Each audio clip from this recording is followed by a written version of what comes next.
I am a regulated Canadian immigration consultant based here in Calgary, Alberta. And this is not legal advice, people. This is my personal opinion. This is my observation. I've been observing this thing and I've been in this field. So please, don't take this to the bank.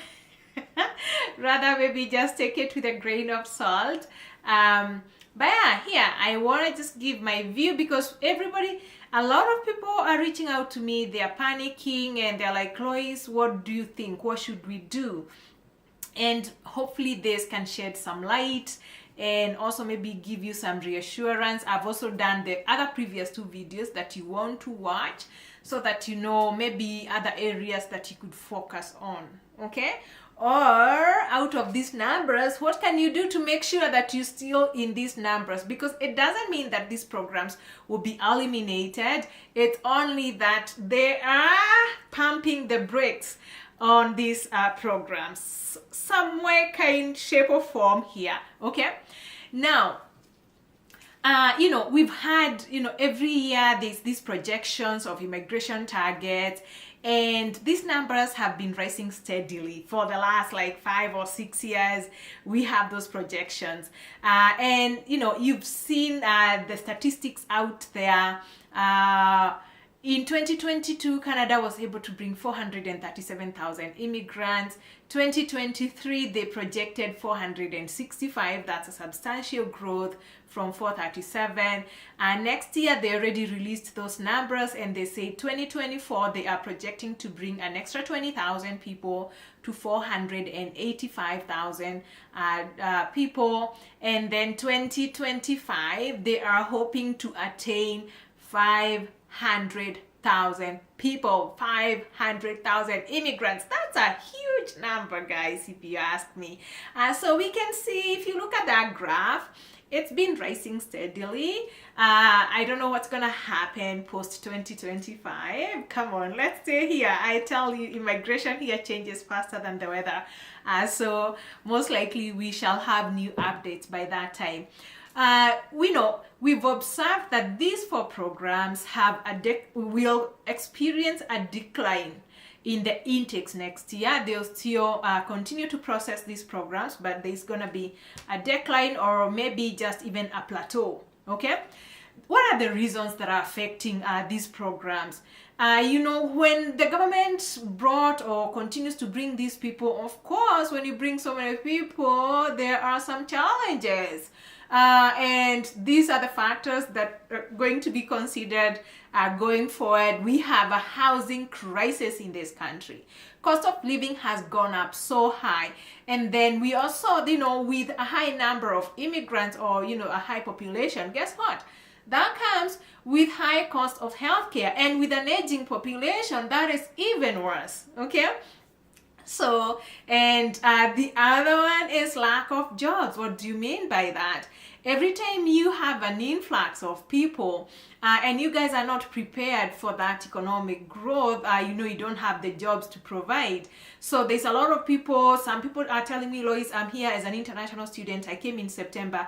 I haven't yet found a job. And this is now becoming very common. International students are not getting jobs.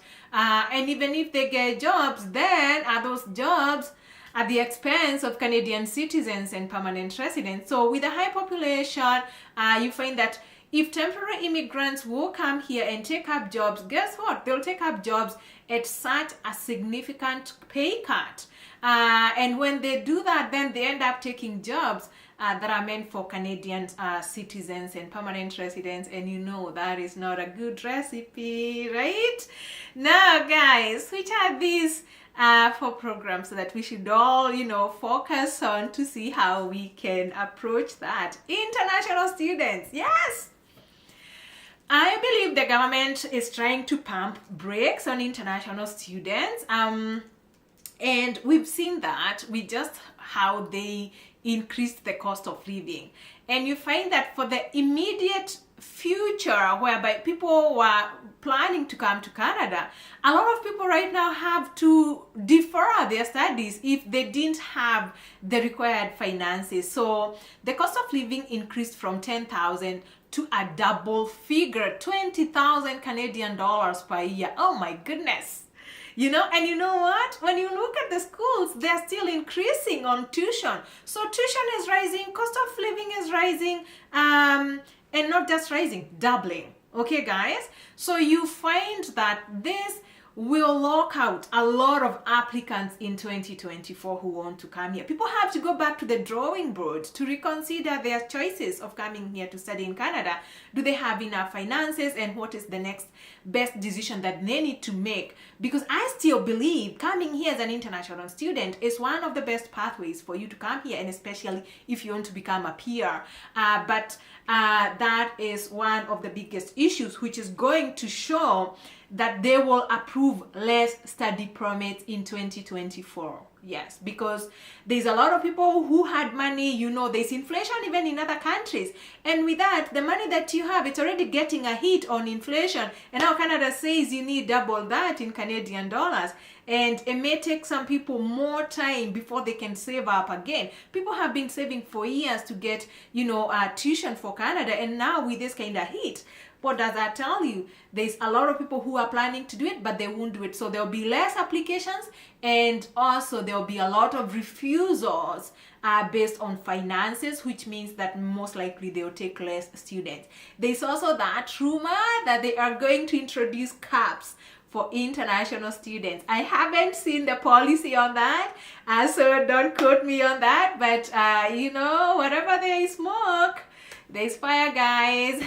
Still, I'm not discouraging you guys. Please, please, please don't crucify me. No. International students, please, let's re-strategize. Book a consultation. Let's see what is possible, even with the money that you have. Let us see what is possible. Because I believe, you know, whatever you're faced with a challenge, there's always going to be 10 solutions. Okay, guys? All right. Number 2 is the parents and the grandparents sponsorship program. Oh my goodness, this program, I don't know, it's like the government really hasn't figured it out. For the last few years, there's always like a change every year. There's something here and there, and it's become so popular. A lot of people are trying to sponsor their parents, and I know without a doubt, these guys have said that they are introducing a cap beginning next year, which is a few weeks away, guys, right? So they are introducing caps because, you know, like this year when they did this program, it was full in 2 days. Come on. How many people wanted to apply, but they could not apply because the program was full in 2 days? So I believe, and this is one of the programs. Remember, you're bringing elderly parents who have, you know, who are not coming to grow the economy. I'm not going to say what I wanted to say, but they're not coming to necessarily grow the economy. They are coming here to support people, to support their families, to be with their relatives. So you find that they are not coming to join the workforce. And this is also a group that, you know, being elderly, they also come with, you know, high cost of healthcare and stuff like that. Okay? All right. Now, the other thing on this program, which is super discouraging, is that they have also increased the minimum financial requirement that you need for you to sponsor your parents or grandparents. You know, in this country, there's always going to be proof of finances for any program, because these guys are going to be like proof of finances.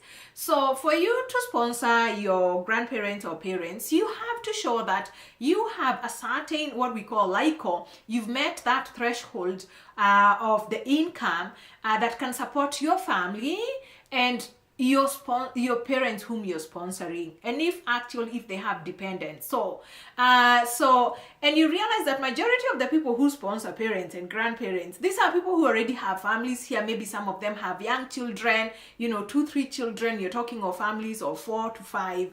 And what surprised me this year is because you know, previously the LICO was something reasonable, okay? And as much as LICO would grow steadily over the years, it was increasing with like 2,000 or even 1,000 per year. But oh my God, I don't know what happened, because it kind of, you know, drastic increase. They had a drastic increase for 2022. I'm just going to give you an example. So for you to, maybe you're just one and you're sponsoring one person, so it's a family of two.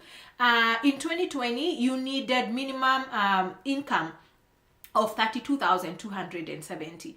In 2021, you needed 32,898. In 2022, you needed 43,082. Yes. From 32 to 43, that's $11,000 increase. Come on. Who got an $11,000, you know, pay rise this year, just this year, right? For three people, 2020, they needed 39,672. 2020, it was 4414. 2022, it was 52965. For four people in 2020, they needed 48,167. In 2021, they needed 49,106. Oh my Lord, in 2022, from 49,106 to 64,306. For a family of five, 2020, 54,630. 2021, 55,694. 2022, my dear, 72,935. A family of six, that is you, your spouse, your two kids or three kids, and your mom, and no, your mom only. That is 61,613 in 2020, 62,814 in 2021, and 82,259 in 2022. Okay? If you have three kids, you and your spouse, and now you're bringing your mom and dad, that is a family of seven, right? In 2020, you needed 61,613. 2021, you needed 69,934. Lord help us, because 2022, you needed 91,582. From 69 to 91, I don't know, that math is not mathing, okay? Not a lot of people got that kind of a pay rise just this year. You know, we're just coming back from a pandemic. People are still recovering. The cost of living is crazy, right?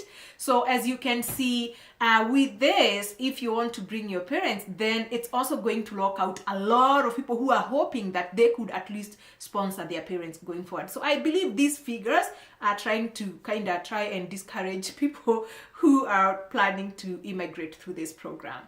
Number three is, please listen to this clearly, guys, the non-category based express entry.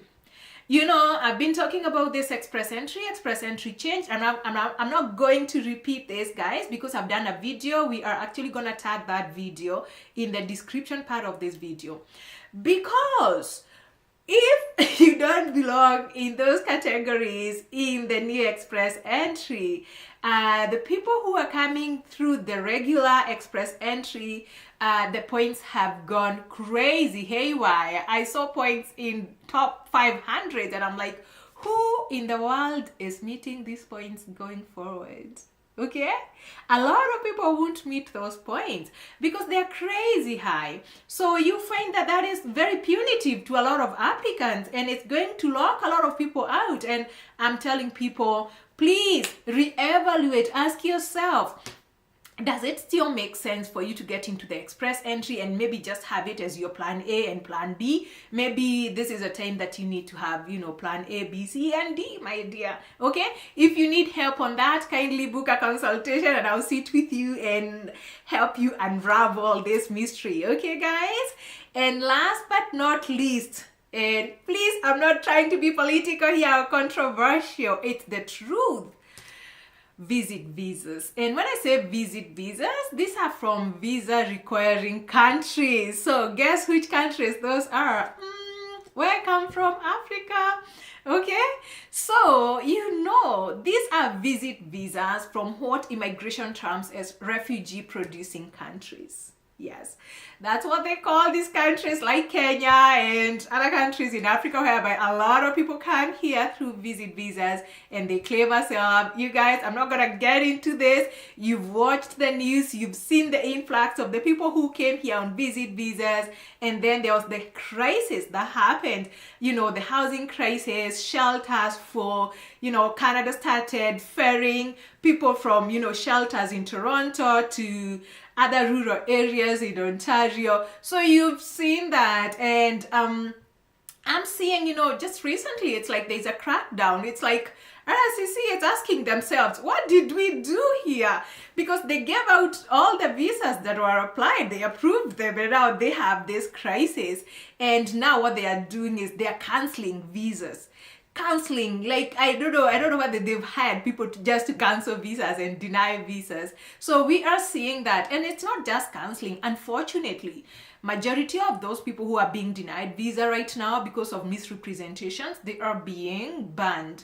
And what being banned then means that if you're not able to correct that kind of a ban, majority of the people are going to be locked out of this country for the next 5 years unless they get a miracle and ban themselves. Okay, guys? So so with that, you find that unfortunately people coming from where I come from, I believe there's going to be lesser visa approvals because we can already see a lot of visa cancellations. You know, I've met people who are telling me, Loise, I was given a visa, I even came to Canada, I visited, and then they canceled my visa after I returned back home. I'm not being an alarmist, it's the truth, guys. Hey, anyway, guys, those are the 4 programs that you want to rethink and, you know, become very strategic on how you approach them next year. Please still come through these programs, but you just need to be smarter. Okay, you know, I always say that whenever the government throws something, people get smarter. So get smarter, plan better, and see how you can still mitigate these issues, and hopefully you still come to Canada. Thank you guys for watching. Please like, share, and subscribe if you haven't subscribed, and I will see you on my next video. Merry Christmas.